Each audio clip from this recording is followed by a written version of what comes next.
Members bundled up and braved the cold for a yearly tradition that honors veterans during the holidays. Oh, say, can you see by the dawn's early light what so proud? Thousands of veterans were honored with a wreath laid at their graves at Memorial Park Cemetery, all as a part of Wreaths Across America. The president of the Siouxland Freedom Park Board says that no matter the weather, volunteers continue to honor this tradition every year because it's all part of the promise to support and honor our veterans. Think about Korea. None of those guys said it's too cold to fight.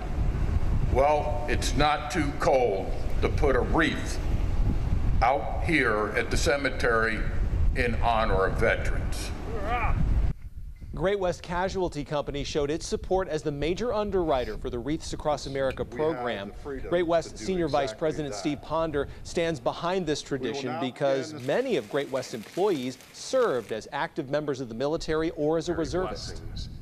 And we also feel that it's very important to the community that we honor and support our veterans and recognize their sacrifice that they've made to preserve our freedoms. Each year, Wreaths Across America continues to honor this tradition all across the country with the same mission: remember the fallen, honor those who serve, and teach the next generation the value of freedom.